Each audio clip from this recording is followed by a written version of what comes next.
नमस्कार दोस्तों। प्रस्तुत है कहानी चरित्रहीन। पूर्णिमा की रात थी। हर तरफ चांदनी छिटकी हुई थी। काव्या यमुना नदी के किनारे पर बैठी थी। हाथ में वाइन की बोतल लिए यमुना नदी की लहरों को निहार रही थी। पानी में चांद का प्रतिबिंब देखते हुए वो अपनी ही सोच में गुम थी। बीच बीच में वाइन के एक आध घूंट गले से नीचे भी उतार लेती थी। आधी रात में उसे किसी बात की भी परवाह नहीं थी। रात के अंधेरे में बहती हवा की आवाज मानो उसे सुकून पहुंचा रही थी। अपनी सलवार को घुटनों तक करके वो अपने पैरों को पानी में डाले रखी थी और उसकी चुनरी उड़ते हुए कहीं दूर निकल गई थी। मानो वो आजाद होना चाहती थी, पर काव्या को किसी की भी परवाह नहीं थी। दो चार मनचले लड़के उसको सामने वाले पुल पर खड़े होकर घूर रहे थे, पर परवाह किसे थी।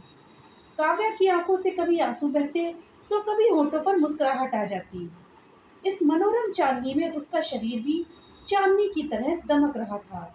उसका चेहरा इतना सुंदर था कि कोई एक नजर में ही अपना दिल हार जाए। अचानक काव्या का ध्यान भंग हुआ। किसी ने पुल से नीचे पानी में छलांग लगा दी थी। इतने में कुछ नाविक पानी में कूदे और उसे खींचकर पानी से बाहर ले आए। काव्या ने अपने बाल ठीक किए और भीड़ की दिशा में आगे बढ़ गई। देखा तो 18-19 साल की लड़की खुद में सिमटी हुई रोए जा रही थी। दो चार पुलिस वाले वो जो वहाँ पर मौजूद थे उस लड़की पर चिल्लाए जा रहे थे। काव्या अब आगे आ गई थी। उसके तन पर चुन्नी ना होने की वजह से सामने खड़े दो आवारा लड़कों की नज़र उसके वक्ष पर ठहर गई। काव्या ने उनकी नज़रों को देखा, फिर उनके सामने आ गई। क्यों बे, कभी किसी लड़की को बिना दुपट्टे के नहीं देखा क्या? नहीं देखा तो बता दे, जितना मर्जी देख ले। गर्मी आ जाए तो तुझे ठंडा करने का इंतजाम भी है मेरे पास। वैसे अपनी माँ के तो देखे ही होंगे, सेम टू सेम मेरा भी वही साइज है। लड़कों की आंखों में झांकते हुए काव्या बोली। काव्या का चेहरा पास से देखने पर एक लड़के को कुछ याद आ गया और उसने दूसरे लड़के के कान में कुछ कहा, जिसे सुनकर वो लड़का बहुत जोर से घबरा गया और पलक झपकते ही दोनों लड़के वहां से भाग खड़े हुए। इतनी देर में उन पुलिस वालों ने भीड़ को भी हटा दिया था। क्या नाम है तुम्हारा? उस लड़की के पास बैठकर उसके हाथ पर अपना हाथ रख के काव्या ने कहा। इतनी देर से डरी सहमी लड़की ने अपनेपन का स्पर्श पाकर अपना चेहरा ऊपर किया। जी, मान्या। कांपती हुई आवाज में उस लड़की ने जवाब दिया। मान्या का नाम सुनते ही काव्या किसी सोच में डूब गई। दूर पड़े अपने बैग में से शॉल निकालकर काव्या ने मान्या को शाल उड़ा दी और उसे पास की चाय की दुकान पे ले गई, जो कि मुसाफिरों के लिए हमेशा खुली रहती थी। चाय पीते हुए काव्या ने मान्या से बातचीत शुरू करी। कहाँ रहती हो? मेरा कोई घर नहीं है दीदी, सुबकते हुए मान्या ने कहा। आत्महत्या करने आई थी? जानती भी हो जिंदगी की कीमत। मेरे पास और कोई दूसरा रास्ता ही नहीं था दीदी। ऐसे जिंदगी से हार नहीं मानते। तुम चाहो तो मुझे बता सकती हो सकता है मैं तुम्हारी कोई मदद कर पाऊँ। अगर दीदी बोला है तो बहन समझकर बता दो। काव्या से अपनापन पाकर मान्या की आंखों से आंसू बहने लगे। मेरे माँ बाप बहुत गरीब थे। मैं पढ़ाई में बहुत अच्छी थी दीदी।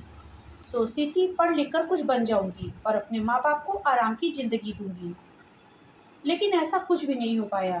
पापा के दूर के रिश्तेदार एक रिश्ता लेकर आए। वो लोग काफ़ी पैसे वाले थे। लालच में आकर मेरे बाप ने मेरी शादी 35 साल के एक शराबी आदमी से कर दी। यूँ कहिए कि मुझे 1 लाख रुपए में उसे बेच दिया। ससुराल पहुंची तो मेरी हालत वहाँ के नौकरों से भी बदतर थी।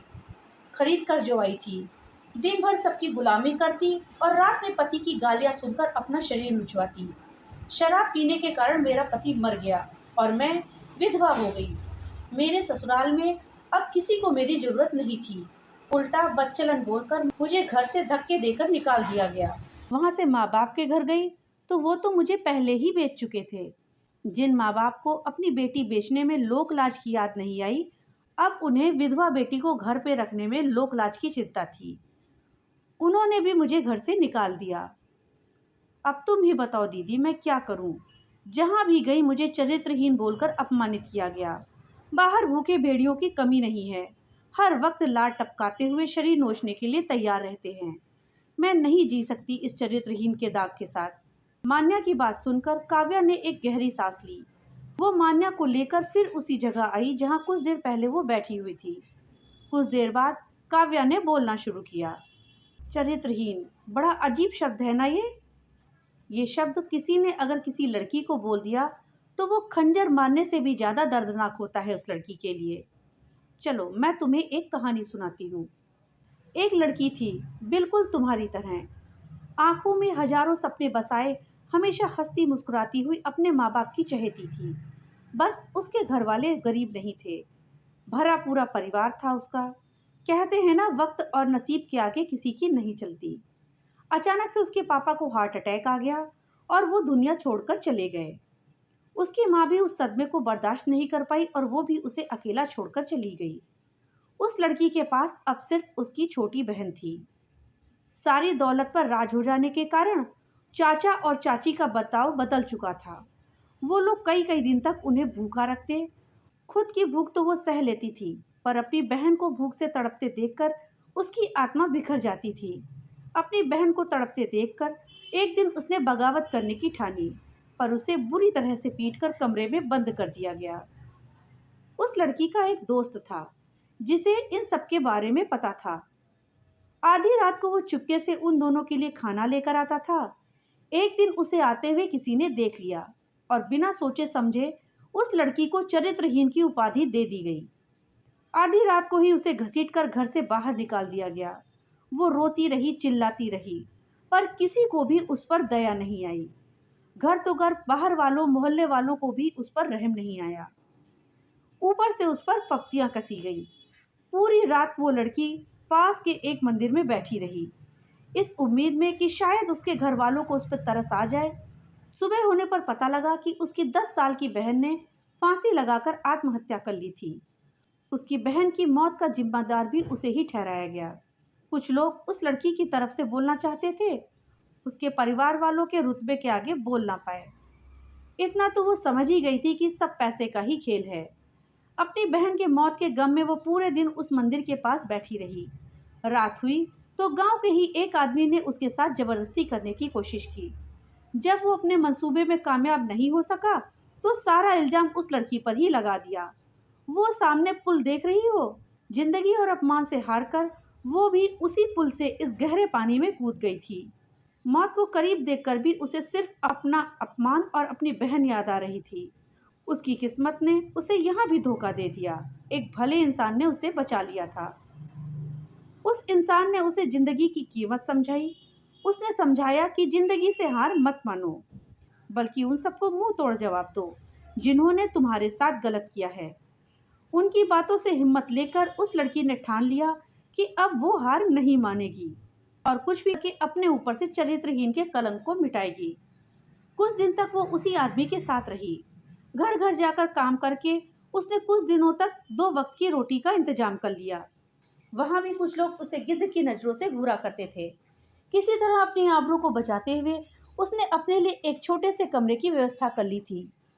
पर यह काफ़ी नहीं था। उसे आगे बढ़ने के लिए पढ़ाई की ज़रूरत थी, और पढ़ाई के लिए रुपयों की, जिसे कमाना एक लड़की के बस की बात नहीं थी। अपने ऊपर से चरित्रहीन का दाग हटाने के लिए आखिर उसे चरित्रहीन ही बनना पड़ा। पर उसे अब किसी की परवाह नहीं थी। किसी तरह उसने कॉलेज में दाखिला ले लिया। कॉलेज में उसने बॉयफ्रेंड भी बनाया, क्योंकि अपनी पढ़ाई जारी रखने के लिए उसे खर्चे की ज़रूरत थी। कभी चोरी करती तो कभी किसी लड़के को अपने प्रेम जाल में फंसाती। एक दिन उसने एक आईएएस ऑफिसर को देखा, जो कि 31 साल की महिला थी। क्या रुतबा था उसका! सभी उसके सामने सर झुकाए खड़े थे। सभी की नज़रों में उसके लिए इज्जत थी। यही तो वो पाना चाहती थी। उसी पल उसने एक फैसला लिया कि वो भी एक आईएएस ऑफिसर ही बनेगी। उसके लिए उसे कुछ भी करना पड़े। राह चुन तो ली थी, पर राह आसान नहीं थी। इस सफ़र में उसे पढ़ाई और पैसे दोनों की ज़रूरत थी। उसने एक कोचिंग सेंटर में दाखिला लिया और वहाँ की फीस उसने उसके मालिक के साथ सोकर चुकाई। पहले दिन जब वो उस आदमी के साथ सोई थी, उसकी आत्मा ने उसका साथ छोड़ दिया था, पर उसकी जिद, उसने कभी उसका साथ ना छोड़ा था। उसके बाद तो ये सब बात आम हो गई थी। आखिरकार उसकी मेहनत रंग लाई और वो आईएएस ऑफिसर बन गई। आईएएस बनने के बाद वो सबसे पहले अपने घर गई, जहाँ से उसे धक्के देकर बाहर निकाला गया था। वहाँ सभी की नज़रें उसके सामने नीची थी। जो लोग कल उसको कुल्टा, वैश्या और न जाने क्या क्या बोल रहे थे, आज वो सभी उसकी तारीफ करते नहीं थक रहे थे। उसने हर एक की आंखों में झांका और हर जगह उसे अपने लिए इज्जत दिखी। जिन परिवार वालों ने उसे अपने घर से निकाल दिया था, आज वो ऐसे पेश आ रहे थे जैसे उनसे ज्यादा प्यार तो उससे कोई करता ही नहीं। अब वो चरित्रहीन होकर भी चरित्रहीन नहीं थी। इसके बाद वो हर एक शख्स से मिली जिसने उसकी बेइज्जती की थी, जिसने उसको अपशब्द कहा। सबकी नजरें उसके सामने झुकी हुई थी। वो हर उस इंसान से मिली जिसके साथ वो सोई थी, पर वो सब उसे नजर उठाकर देखने से भी डर रहे थे। चरित्रहीन बनकर उसने खुद पर से चरित्रहीन का दाग मिटा दिया। आखिर उसने अपनी जिद पूरी कर ली। जब कभी उसे अपने गलत कामों पर पछतावा होता, वो यहाँ इसी जगह पर आकर बैठ जाती और अपने पुराने दिन याद करती और अपने को विश्वास दिलाती कि उसने जो किया है वो सही किया। आजकल की दुनिया में सर उठाकर जीने के लिए रुतबा चाहिए, फिर चाहे आप खुद कितने भी गलत क्यों ना हो। बस उसे एक बात का हमेशा पछतावा रहता है कि वो अपनी बहन को बचा नहीं पाई। जानती हो, उसकी बहन का नाम भी मान्या था। वो भी बिल्कुल तुम्हारी तरह ही मासूम थी। अगर वो जिंदा होती तो बिल्कुल तुम्हारी तरह ही होती। मैं बस इतना कहना चाहती हूँ कि तुम उठो, इस दुनिया से लड़ो, अपनी पहचान बनाओ और उन सब का मुंह बंद कर दो जिन्होंने तुम्हारा अपमान किया है। ये चरित्रहीन का दाग तभी छूटेगा जब तुम खुद इसे हटाने का साहस रखोगी।